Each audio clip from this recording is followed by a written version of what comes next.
Halo, shalom semua. Selamat petang. Oleh sebab line saya tadi lost, jadi hari ini ada agak lambat sikit, baru ada line. Jadi saya sekarang rakam dulu di sini dan harap kita boleh sembahyang bersama-sama. Mari kita bersiap sedia dan kita doa dalam senyap.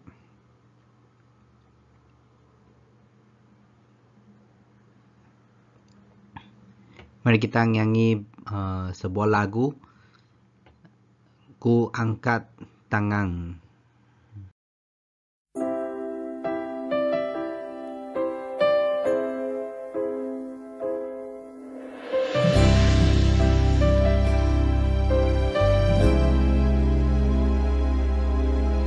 Bila ku angkat tanganku menyerah, Dia akan turun tangan membela, sebab Dia baik, sungguh baik, mujizatnya akan dinyatakan. Ku angkat tanganku menyerahkan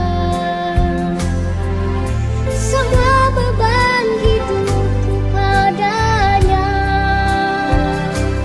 Ku angkat tanganku menyerahkan. Ku tahu pasti Dia buka jalan.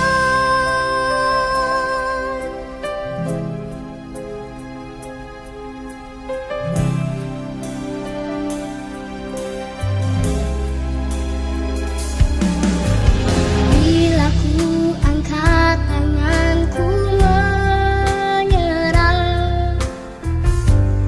Dia akan turun tangan membela, sebab Dia baik, sungguh baik, mujizatnya akan dinyatakan. Ku angkat tanganku menyerahkan semua beban hidupku padanya. Ku angkat tanganku menyerahkan. Ku tahu pasti Dia buka jalan.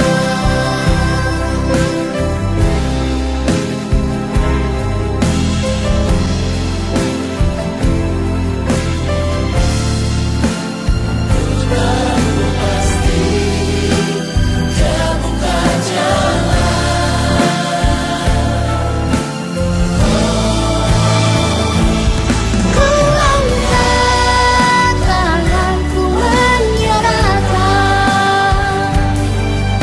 semua beban hidupku padanya. Ku angkat tanganku menyerahkan. Ku tahu pasti Dia buka jalan. Ku tahu pasti Dia buka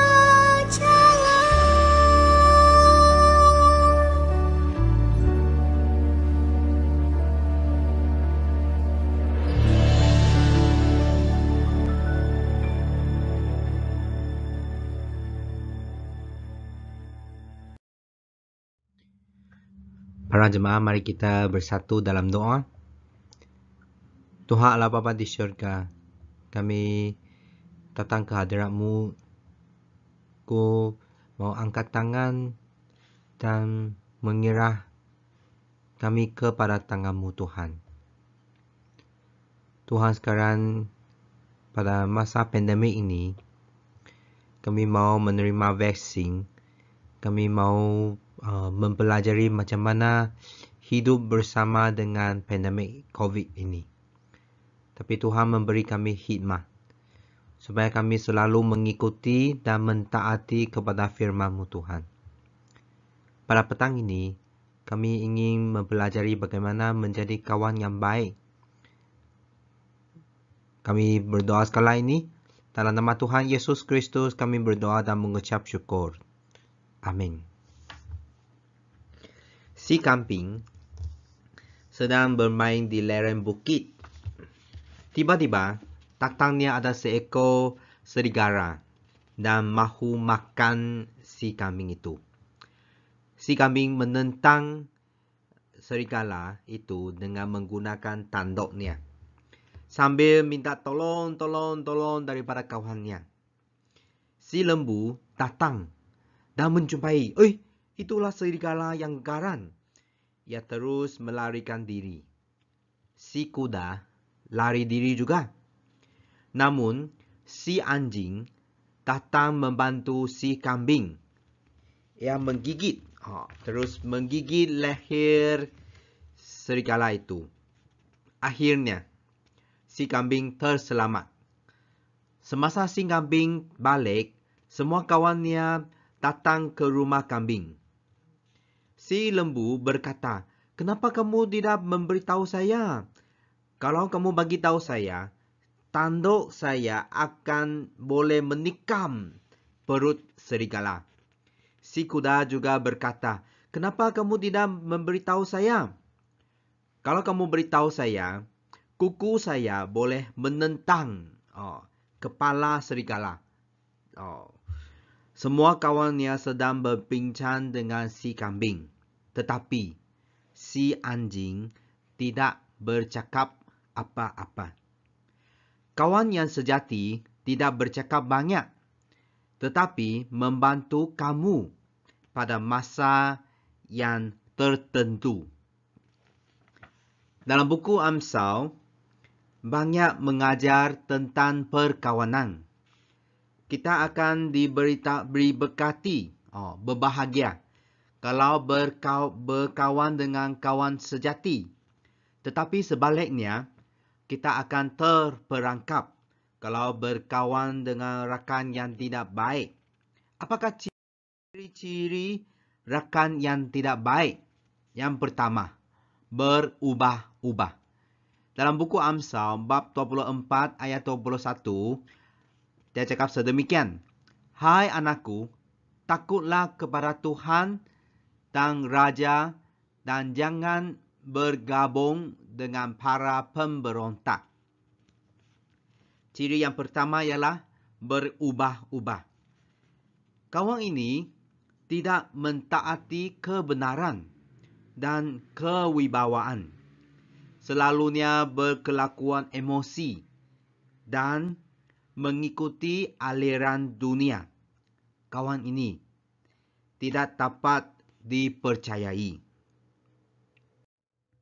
Dan apakah ciri-ciri rakan yang tidak baik kedua? Yaitu bercerita. Selalu cerita-cerita. Dalam buku Amsal, bab 20 ayat 19, dia cakap, "Seseorang yang kesana kemari, kesana sinilah, sebagai pemfitnah, membuka rahsia, maka janganlah bersengkongkol dengan orang yang bocor mulut." Sini, ciri-ciri kawan ini suka mengintip rahsia orang lain. Suka cari-cari rahsia orang lain dan menyebar rahsia itu. Mereka selalunya membawa kerosakan dan tiada kebaikan. Apakah ciri-ciri rakan yang tidak baik ketiga? Yaitu mudah marah. Mudah marah. Dalam buku Amsal bab 22 ayat 24 sampai 25. Jangan bersahabat dengan pemarah atau bergaul dengan orang yang panas baran, supaya jangan engkau meniru tingkah lakunya, lalu jiwamu terjerat, terperangkap. Sesetengah kawan mudah marah, mudah panas baran, dan selalunya menjejas orang lain. menjejas kita. Kelamaan kita akan terjejas dan mudah marah juga, mudah panas baran. Merekalah rangkaian tercerat, rangkaian yang berbahaya. Itulah ketiga. Apakah ciri-ciri rakan yang tidak baik? Keempat, yaitu suka mabuk dan makan daging. Dalam buku Amsal, bab 23, ayat 20, dia cakap, jangan berada bersama-sama pemabuk atau orang yang rakus makan daging. Sini dia cakap, kawan yang sedemikian, ciri-ciri kawan ini selalunya bincang. Mana makan, mana minum, mana main. Mereka tidak membawa perubahan yang baik dalam kehidupan kita. Mereka selalu menjejas kehidupan kita. Mereka lah orang yang miskin dalam rohani dan selalu menjejas orang lain, membawa orang lain juga. Jadi, kalau kita berbuat salah dan mereka masih menganjung dan memuji kita, maksudnya kawan masih menganjung dan memuji kita, mereka lah musuh kamu. Kalau kita berbuat salah dan mereka membetulkan kamu, dan kalau kamu betul, mereka menganjungi kamu, merekalah kawan setiamu. Sepanjang umur hidup kita, kita mesti akan bergaul dengan orang yang berlainan. Selalunya kita akan suka berkawan dengan orang yang menyayangi kita. Namun, orang yang menggembirakan kita tidak semestinya kawan yang ikhlas kepada kita. Sebaliknya, kita perlu sentiasa berkawan dengan orang yang setia dan ikhlas. Seperti yang dikatakan dalam buku Amsal, bab 13, ayat 20. Buku Amsal, bab 13, ayat 20. Orang yang bergaul dengan orang arif akan menjadi arif. Tetapi orang yang berkawan dengan orang bodoh akan menderita. Begitu juga dengan buku Amsal bab 27 ayat 17. Besi menajamkan besi. Besi saling menajamkan antara satu sama lain. Demikian juga orang menajamkan sesamanya. Kalau kita lah kawan mereka, mereka akan membina hidup kita. Dan mari kita selalu fikir dan berhikmah semasa berkawan dengan orang lain. Mari kita bersatu dalam doa. Tuhan Allah Bapa di syurga, kami mau minta Tuhan mengajari kami selalunya berhikmah, ada kebijaksanaan dalam perkawanan. Minta Tuhan bantu kami pada minggu ini. Bantulah kami selalunya fikir ayat-ayat Tuhan dan selalu menemui Tuhan dari sehari ke sehari. Minta Tuhan memberkati kami. Dalam nama Tuhan Yesus Kristus kami berdoa dan mengucap syukur. Amin.